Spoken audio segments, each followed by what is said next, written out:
Are we good on that? Can we do that?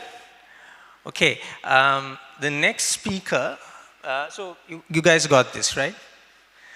So Deshan, are you in the room? All right, so, sorry man. I thought you were doing a Houdini. It gave me a heart attack.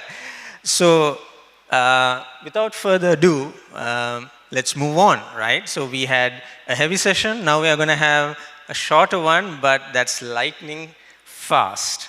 And to deliver that, we have Deshan Wijesinghe, Vice President of Human Resources at Wavenet. And let him do the talking. I am going to shut up. So over to you. Good afternoon. I'm audible at the back, right? Good. Thank you, Janaki, for sharing those wonderful insights. Okay, my job is to enlighten you through my lightning speak. Let me try that.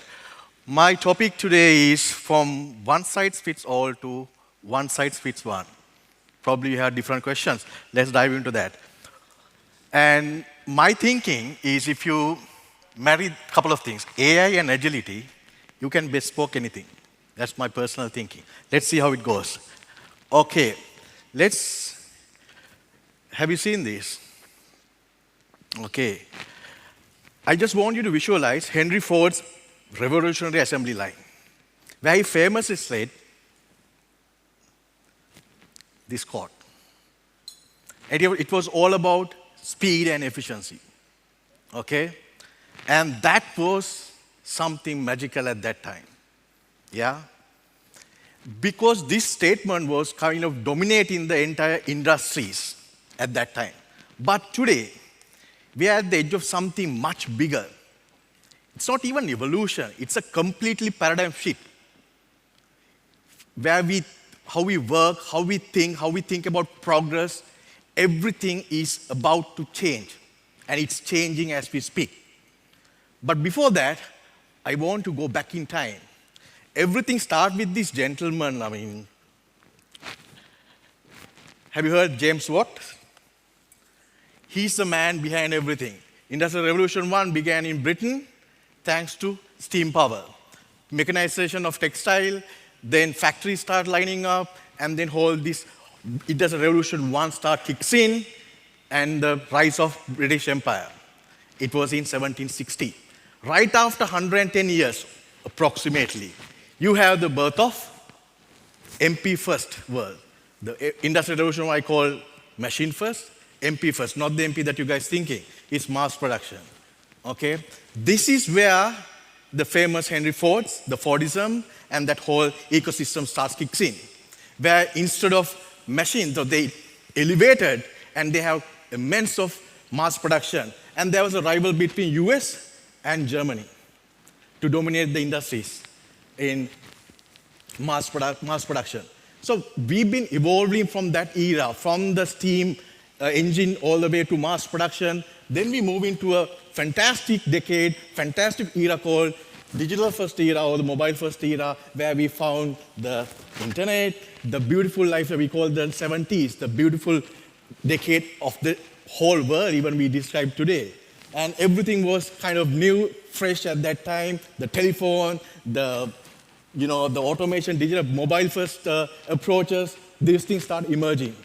And that helped us to relook at this whole equilibrium, the equation from a different perspective. And that's where the rise of Japan and US. Japan started moving into lean manufacturing. You talk about the just-in-time and all that. And then US continued to dominate the automation industry, that technology. Everyone was on competing with each other to rise above. And then what we see today is the fourth industrial revolution. From 110 years, it took 110 years to get to second industrial revolution. It took nearly 90 years to get to third industrial revolution. It took nearly 50 years to get to the fourth industrial revolution. How long it will take to get to the fifth industrial revolution? And are we ready? These are the things that I want to let you think. I'm not going to give you definite answers. We don't have answers. We need to find answers. Because now, in AI first, when I say AI first, we can say automation, because AI was coined, as Janaki said, this was back in this Dartmouth conference. It was in 1956. Yeah, but then again, this word AI came onto the surface. People start talking about it. Early 2010, where the machine learning and the physical neural system starts kicking in. People start doing a lot of research on that. Now we are at the kind of era. Now we can't live without ChatGPT, right? We can't do anything without Copilot. So it took a couple of months, right? Last year, by this time, no, there wasn't ChatGPT. But next year, by this time, what will happen? That's where the leadership paradigm should change. That's why I say it's a paradigm shift. It's not the world that we have seen before. We have to start think differently. How are we going to face that? How are we going to maneuver through that? How are we going to navigate our teams through that? That's where the challenge for us is.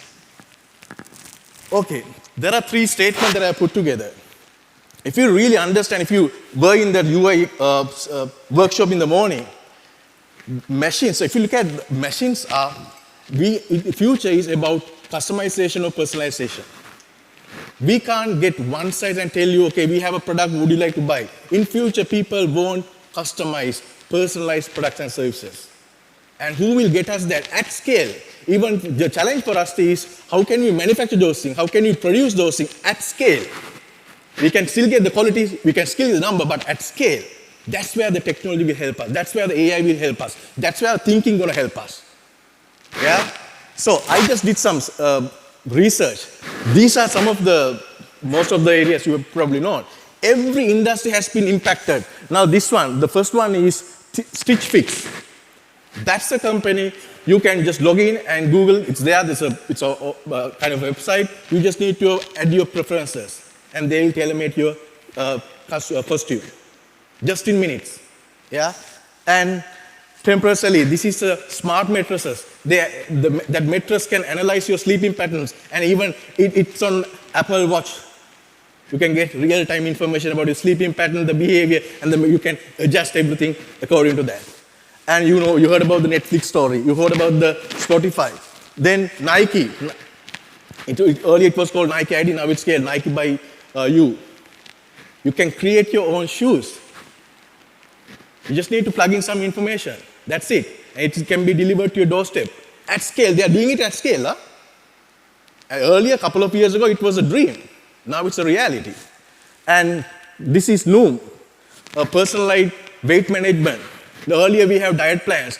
One size fits for all. Now you can customize the diet plan according to your weight, according to your body mass, according to your health, eating patterns and everything. I'll give you a plan. And it will monitor and give you tips. How fascinating is that? And the last one is, I thought anything can be customized, not the skincare products. They can do that. That's a revolution, right? That's a paradigm shift. You just need to upload a couple of pictures. They will assess, you ask a couple of questions, and there you go. You have a customized skincare product for you, for your skin type. Now, we are here in Sri Lanka talking about all these things, but do we really believe in these things? Number one of solving anything is first is admit there is something, and you believe there is something could be done. That's where the leadership paradigm should change. So let's look at how it's gonna be. We need to adapt or embrace adaptive leadership. We need to learn. Learning agility is a core. It has to be part of our leadership competencies. Learning agility, and we need to start creating our people instead of controlling to connect. We can't control people anymore. That era has gone. We need to find people and connect them to think together. And then you embrace these adaptive leadership traits, like learning, agility, continuous learning, unlearn everything what we have learned. When I ask this question from some of my friends, they say, unlearn can okkoma igena gatta amatak karana kiyala. No, it's not that. You build on that. Certain things you have to think differently. For an example, 5 why. Can you ask 5 why in the future? You have to ask 5 when. We come to that. So these things have been challenged. Yeah? And then cultivate a personalized employee experience. Now, we are in that era where AI. So AI, the beautiful thing is about AI is it can help human excel, and where AI shines.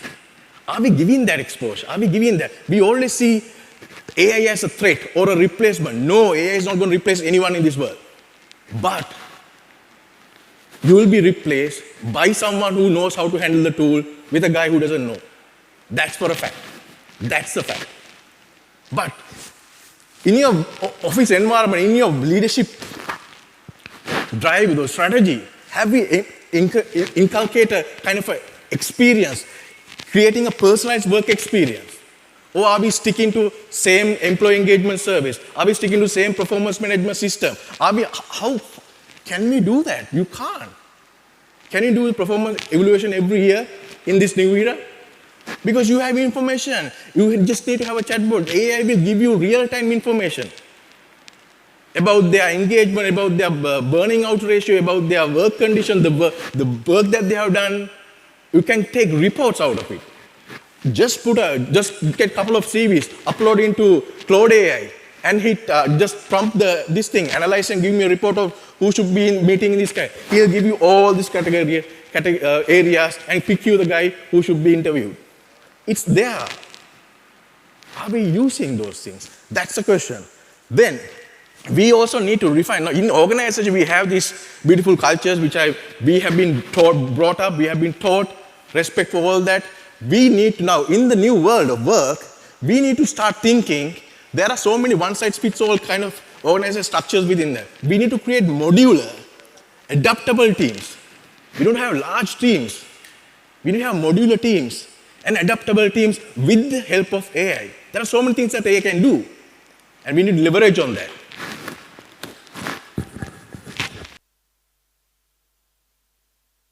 And most importantly, to cultivate an innovative and adaptable culture. This is very important. The culture is very, very important. If leaders don't believe in AI and people don't encourage to use AI, in certain organizations, they still think using ChatGPT or Cloud AI or any other systems is a crime to write letters. ChatGPT ne. Come on, people should be allowed to use that because that saves time for that person to learn something new. So we need to encourage that. We need to show that we are encouraging that in the organization. That's where the leadership paradigm should change. We need to start thinking, are we doing the right thing? That's where the leadership can help to amalgamate all these, what we will talk about next 2 to 3 days, and go back to your workplace and see where you can make some changes looking at the future. So there's a small checklist for all of you.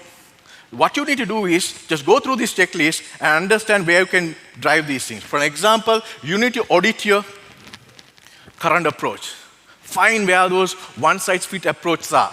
Try to see whether you can make some changes. Don't copy-paste. Understand your business strategy. Understand your business. Whether it could be IT, whether it could be apparel, whether it could be manufacturing, you can make those changes. See where you can make those changes. Make small changes and see whether it impacts. And embrace technology empathy. We need to be using tools. A lot of companies are trying, but still, there is no proper governance, there is concerns for ethical usage. Yes, that will come, but we'll have to define that. Frameworks, governing frameworks, we'll have to use by doing that. Nothing can be defined without doing. We need to do that, fail, and we need to encourage failure as not as a punishment. We need to encourage failure as a learning. Yeah? And develop skills that AI will complement. Because there are a couple of things that AI still can't mimic. The creative thinking, complex problem solving, and what else? Just one more, sorry. Creative thinking, complex problem solving, critical thinking. Yeah? So then culture transformation, as I mentioned, you need to create a hypothesis-based thinking mindset. There are so many mindsets we talk about, right? We need to create hypothesis-based thinking mindset. I'll give you an example. Before pandemic, have anyone heard of Zoom? Have anyone heard of Zoom? After pandemic, Zoom became the hot topic, right? Why? They had thought, probably or not, what if that happens, what are we going to do? So right now, what we are doing is we are just hunting, okay, there's a competition, there's a use case, I need to build something different, I'm going to copy certain things from that product and try to do something with a little bit of value addition. Is it going to work? No. That's where you need to start changing the whole ecosystem in the organization and create that hypothesis thinking mindset, helping people to learn new skills, getting them this unlearning mechanism and try to infuse certain things called the learning agility, HR agility, and the digital agility. These are important. These are the futuristic tools or the skills that we need to embrace, inject into our employees' DNAs. Yeah. Because we are moving from a world of assembly lines to a world of personal production lines. Yeah. Yeah. Sorry, we have a few questions, and we do need to wrap up. Can we take them now, or can you wrap up in a bit? Give me one. Yeah. All right. Done. Okay. So we are now moving from a VUCA. Right now, it's a VUCA. Now we have to move into a VUCA with a W. W is wisdom driven. We have to change volatility with a vision, and we have to uncertainty with understanding, complexity with a clarity, ambiguity with an agility. That's how we can transform our organization, our leadership paradigm to support the new world, which I call, okay. And also, we need to develop complementary capabilities in our people, as I mentioned, reimagine the roles and processes, and create human creativity, cultivate human creativity, and lead adaptively. Because this is the new era that's going to come in another 5 to 10 years' time. Collaboration, where we have a symbiotic relationship with AI and humans. We need to navigate our people towards that. Then only we can harness the best of these beautiful mechanisms and make sure we will do customization at scale in every industry that we are working. And for that, as I said, critical thinking. This is my narration. We need 3 things: critical thinking, complex problem solving, and creativity. These are things that we need to nurture, which is fueled by agility. 3 things: learning agility, HR agility, digital agility, and emotional intelligence we always talk about, and purpose-driven leadership. Without this, we can't get to this state. So I'm leaving with this final quote. We are not adopting AI, we are co-evolving. And the most successful leaders will be those who see AI not as a tool, but as a partner. It's a partnership. It's a symbiotic partnership. So I let you think. There'll be a lot of questions. There'll be a lot of things that we need to think, allowing you to think, and hope we can make some wonders when we get ready for IR5. Thank you so much for your time. Thank you very much, Deshan. I think that was a fabulous speech. Any questions that you have, we will definitely get them through to Deshan, and Deshan will answer that. And as always, we are going to request one of our team members, Mahesh, can you please hand over our token of appreciation, Deshan, for all of his efforts. A round of applause. And I hope I didn't pierce your eardrum, Deshan. Sorry about that.